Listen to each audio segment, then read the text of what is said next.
मेरे बहुत से फ्रेंड्स मुझे फ़ोन करते हैं और पूछते हैं कि यार क्या करें, अभी मार्केट में और पैसा लगा दें या ये वाला स्टॉक बेच दें, है ना, या ये स्टॉक ख़रीद लें या पूरा पोर्टफोलियो खाली कर दें, म्यूचुअल फंड में अभी पैसा लगाएं कि नहीं लगाएं, क्या ये मार्केट महंगी है इस टाइम पे या सस्ती है।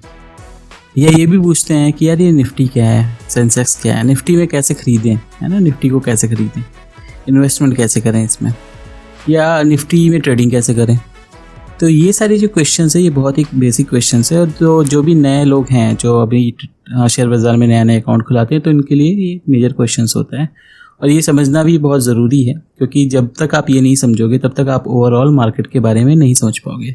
तो इस वीडियो में आज आपको ये बताने वाला हूँ कि कैसे चेक करें कि ये मार्केट महंगी है या सस्ती है, या निफ्टी 50 क्या होता है, उसमें कौन कौन से स्टॉक्स होते हैं, अगर निफ्टी 50 का स्टॉक्स जो हैं उनको डाउनलोड कैसे करें। ठीक है, उसका एक मैं लिंक भी दूंगा इस वीडियो के डिस्क्रिप्शन में। इसके अलावा निफ्टी 50 के अलावा भी क्या इंडेक्सेस होते हैं, लाइक बैंक निफ्टी हो गया, निफ्टी ऑटो हो गया, तो कौन कौन से इंडेक्सेस होते हैं, उनमें कौन से स्टॉक्स होते हैं, ये कैसे पता करें, उनको कहाँ से डाउनलोड करें। ठीक है, ये सारी इन्फॉर्मेशन मैं आपको इस वीडियो में बताने वाला हूँ, तो अंत तक इस वीडियो को देखना ताकि आपको अच्छे से समझ में आ जाए कि ओवरऑल जो स्टॉक मार्केट है उसका भाव कैसे पता करते हैं, कि कैसे वो महंगा है, सस्ता है, या निफ्टी 50 कैसे हम पता करें कि निफ्टी 50 में कौन से स्टॉक्स हैं। ठीक है, तो ओवरऑल अगर मार्केट के बारे में बात करें तो मार्केट में देखोगे तो मेजरली जो दो मेजर स्टॉक एक्सचेंज है, आपको ये तो पता है ना। तो पहला है NSE और दूसरा है BSE। ठीक है, तो देखो NSE BSE आपने सुना तो बहुत बार होगा। तो ये देखो इनका ये ऑफिस है, ठीक है, और ये बॉम्बे में लोकेटेड है, दोनों ऑफिसेज हैं। इनका मेन काम क्या है, यहाँ से ही स्टॉक्स जितने भी आप खरीदते बेचते हो, ये इनको एक तरीके से एक्सचेंज है जहाँ पे आपका रजिस्टर होता है, जितना भी ऑर्डर है, तो इनके थ्रू ही सब कुछ मॉनिटर होता है। इसके बारे में जो डिटेल नॉलेज है कि क्यों है, कैसे है स्टॉक एक्सचेंज या ट्रेडिंग अकाउंट क्या है, इसकी सारी वीडियो की डिटेल मैंने बिगनर सीरीज़ में एक पहली जो वीडियो बनाई है, शेयर मार्केट क्या है, उसमें दे रखी है। तो वहाँ पे जाओ, आप देखोगे तो आपको अच्छे से ये वीडियो समझ में आएगा। ठीक है, अब दो स्टॉक एक्सचेंज क्यों, एक ही क्यों नहीं था। तो पहले तो देखो सबसे पुराना जो था हमारा बॉम्बे स्टॉक एक्सचेंज था, सबसे पुराना। ठीक है, और बॉम्बे स्टॉक एक्सचेंज में जब होता था ट्रेडिंग तो वो पेपर ट्रेडिंग करते थे। फिर NSE क्या आया, NSE 1991 में आया, और इसका सबसे पहला जो मेन काम था वो क्या किया, इसने सारा जो ट्रेडिंग होता था वो डीमैटेरियलाइज कर दिया, मतलब इलेक्ट्रॉनिक ट्रांसफ़र हो गए सारे के सारे स्टॉक्स। ठीक है, अब ये भी डिटेल मैंने उसी वाले वीडियो में दे रखी है। ठीक है, शेयर मार्केट क्या है, तो उस वीडियो को जाके देखो अगर नहीं देखा। ठीक है, तो NSE बाद में आया है। ठीक है, तो टोटल अगर आप देखोगे तो BSE जो बॉम्बे स्टॉक एक्सचेंज है उसमें टोटल रजिस्टर्ड कंपनी 6000 के करीब है, और NSE में 2000 कंपनीज़ हैं। अब दो स्टॉक एक्सचेंज का ये भी फ़ायदा है कि कल को एक अगर एक्सचेंज डाउन होता है, यहाँ पे कुछ प्रॉब्लम आती है, तो आप दूसरे वाले एक्सचेंज से भी ट्रेडिंग कर सकते हो। ठीक है, तो अब क्योंकि दो स्टॉक एक्सचेंज है तो अगर हमें मार्केट का भाव पता करना है, ठीक है, कि ओवरऑल सेंटीमेंट क्या है मार्केट का, तो उसके लिए भी दो मेजर इंडेक्सेस हैं। तो NSE का जो मेजर इंडेक्स है उसको कहते हैं निफ्टी 50। ठीक है, और जो BSE का मेजर इंडेक्स है उसको कहते हैं सेंसेक्स। ठीक है, तो ये इंडेक्स हैं, इंडेक्स को हिंदी में बोलते हैं सूचकांक। तो सूचकांक का मेन काम क्या है, ये बताता है कि भाई मार्केट का सेंटीमेंट क्या है, कितना महंगा है, कितना सस्ता है, क्या रेट चल रहा है। ठीक है, ये सारी इन्फॉर्मेशन ये जो इंडेक्सेस है वो देते हैं। तो सबसे पहले हम NSE का निफ्टी 50 समझते हैं। ठीक है, अब नाम सुन के लग रहा होगा ये निफ्टी नाम कैसे पड़ा, है ना। तो निफ्टी नाम ऐसे पड़ा, NSE का इन्होंने N उठा लिया, ठीक है, और 50 का IFTY उठा लिया, तो इन दोनों को मिला दोगे तो N + IFTY निफ्टी हो गया। तो अगर कोई पूछे आपसे कि निफ्टी का फुल फॉर्म क्या है तो आप बोलोगे NSE 50, नेशनल स्टॉक एक्सचेंज 50। ठीक है, तो ये इस तरीके से इसका नाम पड़ा। ठीक है, और इसी तरीके से सेंसेक्स का नाम पड़ा। सेंसेक्स को बोलते हैं सेंसिटिव इंडेक्स। ठीक है, तो इसको बोलते हैं BSE Sensex, Bombay stock exchange sensitive index. ठीक है, तो सेंसिटिव का सेंस उठा लिया और इंडेक्स का लास्ट का EX उठा लिया, तो इसी को बता दिया सेंसेक्स। तो अब देखते हैं निफ्टी क्या है ना। निफ्टी टोटल आप देखोगे यहाँ पे मैंने लिस्ट बना रखी, टोटल 50 कंपनियों से बना हुआ है, और हर जो ये कंपनीज़ है ये मेजर कंपनीज़ हैं। ठीक है, बड़ी कंपनी है जिनका मार्केट कैप अच्छा खासा होता है, और ये ब्लू चिप स्टॉक्स के लिए कहते हैं। अपने इंडस्ट्री के ये एक तरीके से, ठीक है, लीडर है, ठीक है, लीडर स्टॉक है। तो आप देखोगे ये अलग अलग इंडस्ट्री के स्टॉक्स को उठाया है। तो अगर आज तक आपने नहीं देखा था कि निफ्टी 50 में कौन कौन से स्टॉक्स हैं, तो इस वीडियो को लाइक करो, ठीक है। यहाँ पे देखो मैंने सारी लिस्ट दे रखी है, और अभी मैं बताने वाला हूँ ये डाउनलोड भी कैसे करोगे, ठीक है। और इसका ये देखो वेटेज है, ठीक है, अलग अलग वेटेज है। तो इस तरीके से इन्होंने बनाया है कि हर सेक्टर के कुछ कुछ जो मेजर स्टॉक्स है, बड़े स्टॉक्स हैं, उनको इस इंडेक्स में डाल दिया है। तभी तो हमें ओवरऑल मार्केट का सेंटीमेंट पता चलेगा।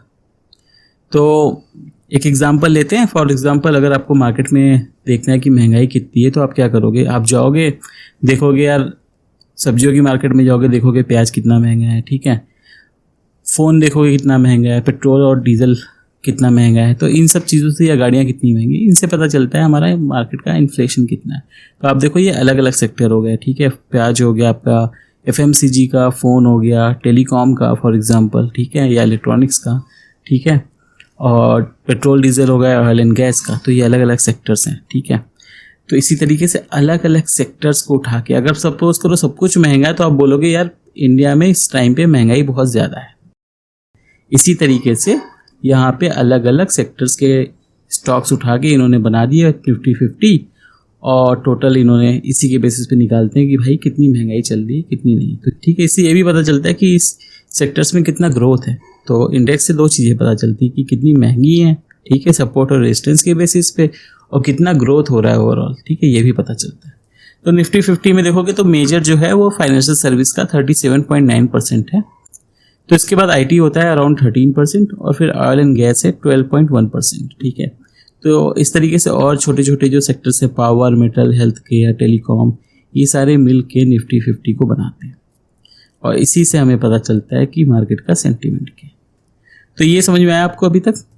तो ऐसे ही सेंसेक्स के भी टोटल 30 स्टॉक्स होते हैं। यहाँ पे अगर देखोगे तो 30 स्टॉक्स का लिस्ट है, और इसमें भी मेजर जो होता है बैंक्स हैं, ठीक है, 31%। उसके बाद IT है 14%, और ऑयल एंड गैस है 12%। तो ऑलमोस्ट सिमिलर ही है, अलग अलग सेक्टर्स हैं। और यहाँ पे भी देखोगे तो मेजर जो है वो रिलायंस है, ठीक है, HDFC बैंक है। अब नेक्स्ट क्वेश्चन आता है कि अलग अलग सेक्टर्स के भी इंडेक्सेस हैं क्या? तो हाँ हैं। तो अगर निफ्टी के देखोगे तो इतने अलग अलग सेक्टर्स हैं, Nifty auto, banks, financial service, ठीक है, health care, IT, media, metal, pharma, private banks, PSU, realty, ठीक है। तो ये अलग अलग सेक्टर्स के इंडेक्स है। अब इनका क्या फ़ायदा है? तो अगर आपको देखना है कि भाई बैंक्स के स्टॉक इस टाइम पे महंगे हैं कि नहीं, है ना, या उनका क्या सेंटीमेंट है, कितनी ग्रोथ है, तो ये सब चीज़ें भी आप उसके जो इंडेक्सेस है उससे कंपेयर कर सकते हो। तो अगर आपको सपोज करो IT की कंपनी इन्फोसिस में इन्वेस्टमेंट करना है, तो आप एक बार निफ्टी IT देखो कि कैसा चल रहा है उसका, ठीक है, क्या ये रेजिस्टेंस पे तो नहीं है ये जो इंडेक्स है, या ये ग्रोथ कितनी हो चुकी है इसकी, ठीक है, ऑल टाइम हाई पे तो नहीं है। तो इन सब चीज़ों के बेसिस पे आप डिसीजन ले सकते हो कि उस स्टॉक को अभी खरीदें या ना खरीदें, अभी रुक जाएं, ठीक है। तो इंडेक्स देखना बहुत ज़रूरी होता है उस सेक्टर्स का, जिस भी सेक्टर में आपको इन्वेस्टमेंट करना है, ठीक है, मोटा मोटा ये समझो। अब नेक्स्ट क्वेश्चन ये है कि अब इसको मान लो हमें डाउनलोड करना है लिस्ट, है ना, कि निफ्टी 50 में कौन से स्टॉक्स है उसकी लिस्ट हो गई, या इन सब जो सेक्टर इंडेक्सेस हैं इनको कैसे डाउनलोड करें।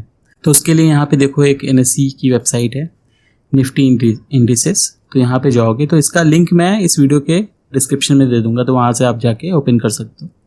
और यहाँ देखो, यहाँ पे एक इंडेक्स कॉन्स्टिट्यूएंट्स है, तो इस पे जाओगे, इस पे क्लिक करोगे तो आप देखोगे CSV फाइल डाउनलोड हो जाएगी, जहाँ पे आपके ये सारे 50 के 50 स्टॉक्स की लिस्ट होगी, ठीक है। यहाँ देखो नीचे और इन्फॉर्मेशन दे रखी है कि कौन कौन से अलग अलग सेक्टर्स की लिस्ट है, ठीक है। For example oil and gas है, ठीक है, तो इसमें मेजरली क्या है, रिलायंस का है। तो अगर क्लिक करें तो देखते हैं इसमें कि कौन कौन से, ठीक है, रिलायंस मेजर है, फिर ONGC है, ठीक है, वैसी ही लिस्ट है सिमिलर। तो मैंने भी ये जो लिस्ट बनाई है वैसे ही इसी यहाँ से ही बनाई है, ठीक है, आप भी ऐसे ही बना सकते हो। नेक्स्ट है कि सेक्टर वाइज, ठीक है, तो सेक्टर वाइज के लिए इसका भी मैं लिंक दे दूंगा वीडियो के डिस्क्रिप्शन में। तो यहाँ पे देखो ये सारे सेक्टर वाइज हैं। अगर मैं निफ्टी बैंक्स के ऊपर क्लिक करूँ और इसको ओपन करूँ तो यहाँ पे सब बैंक्स की जितने भी स्टॉक्स हैं उसकी लिस्ट आप मिल जाएगी।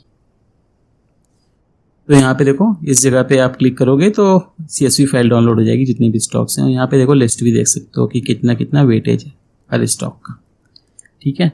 तो निफ्टी बैंक्स में इस टाइम पे फॉर एग्जांपल सबसे ज़्यादा वेटेज क्या है, HDFC बैंक का और ICICI बैंक का। अब अगला सवाल ये आता है कि निफ्टी को कैसे खरीदें या निफ्टी में ट्रेडिंग कैसे करें। तो निफ्टी को खरीदने के टोटल 4 तरीके हैं। तो उसमें सबसे पहला तरीका तो यही है कि स्टॉक्स को, आप जितने भी स्टॉक्स हैं, सबसे आसान तरीका कि सारों को खरीद लो वेटेज के हिसाब से। तो ये मैं मजाक कर रहा था, ये सबसे मुश्किल होगा क्योंकि 50 स्टॉक्स को खरीदना, उसको मैनेज करना सबसे मुश्किल काम है। इसके कुछ एडवांटेजेस हैं बट मैं रिकमेंड नहीं करूँगा। दूसरा तरीका ये है कि इंडेक्स म्यूचुअल फंड होते हैं अन्य म्यूचुअल फंड की तरह ही। तो इंडेक्स म्यूचुअल फंड इंडेक्स के लिए बने, तो निफ्टी इंडेक्स है जैसा मैंने बताया आपको, तो निफ्टी का भी इंडेक्स म्यूचुअल फंड आता है, उसमें आप इन्वेस्ट कर सकते हैं। लेकिन उसमें क्या है कि म्यूचुअल फंड के सारे रूल्स होते हैं, ठीक है, और आप उसको ट्रेड नहीं कर सकते। तो आपको अगर ट्रेडिंग टर्मिनल के ऊपर इसको बेचना या खरीदना है या ट्रेड करना है, ठीक है, तो म्यूचुअल फंड को तो नहीं कर सकते, तो उसकी जगह आप ETF यूज़ कर सकते हो। ETF का मतलब होता है एक्सचेंज ट्रेडेड फंड, मतलब ट्रेडिंग अकाउंट के थ्रू आप उसको ट्रेड कर सकते हो रोज़ के रोज़, और इसमें लिक्विडिटी होती है। तो निफ्टी का ETF आता है। अगर आप ज़ीरोधा की वॉच लिस्ट पे जाओगे और वहाँ पे निफ्टी ETF टाइप करोगे तो आपको ये सारे ETF दिख जाएंगे। इसमें से जो मैं प्रेफर करता हूँ निफ्टी 20 करता हूँ, निपॉन इंडिया का। तो अगर मेरे को इन्वेस्टमेंट करना है तो मैं निफ्टी 20 प्रेफर करता हूँ इन चारों ऑप्शंस पे। और चौथा ऑप्शंस जो है वो ट्रेडिंग का है बेसिकली। तो अगर आपको ट्रेड करना है तो निफ्टी का फ्यूचर खरीद सकते हो या बेच सकते हो, या निफ्टी के ऑप्शंस बेच या खरीद सकते हो, ठीक है। ये ट्रेडिंग के लिए पर मेनली यूज़ होता है, बट अगर इन्वेस्टमेंट करना है तो मैं प्रेफर करता हूँ निफ्टी ETF। तो ये ओवरऑल जानकारी थी निफ्टी के बारे में कि निफ्टी क्या है, सेंसेक्स क्या है, और मार्केट का सेंटीमेंट्स अगर पता करना है तो आपको ओवरऑल मार्केट देखना है तो आपको निफ्टी या सेंसेक्स देखना होगा। और अगर सेक्टर वाइज देखना है कि बैंकिंग सेक्टर अच्छा है या टेलीकॉम सेक्टर कैसा परफॉर्म कर रहा है, उसका सेंटीमेंट क्या है, तो सेक्टर के इंडेक्स देखने होते हैं। और बिना इंडेक्स को देखे आपको किसी भी सेक्टर में अगर इन्वेस्टमेंट करना है तो नहीं करना चाहिए। तो उस सेक्टर का सबसे पहले आप इंडेक्स देखो, उसके बाद ही इन्वेस्टमेंट करो। इसके अलावा और भी तरीके होते हैं जिससे आप पता कर सकते हो कि ओवरऑल मार्केट महंगी है या सस्ती है। इसके लिए आपको फंडामेंटल एनालिसिस या टेक्निकल एनालिसिस सीखना पड़ेगा। तो इससे रिलेटेड वीडियो मैं आगे बनाता रहूँगा। तो अगर ऐसे वीडियोस को आपको देखना है और समझना है तो इस वीडियो को लाइक कीजिए और चैनल को सब्सक्राइब कीजिए, ठीक है, ताकि आपको नई जो वीडियोस मैं बनाऊँगा आगे टेक्निकल एनालिसिस या फंडामेंटल एनालिसिस की, तो वो सारी नोटिफिकेशन आपको मिलती रहे, ठीक है। तो मिलते हैं दोस्तों अगले वीडियो में, तब तक के लिए गुड बाय।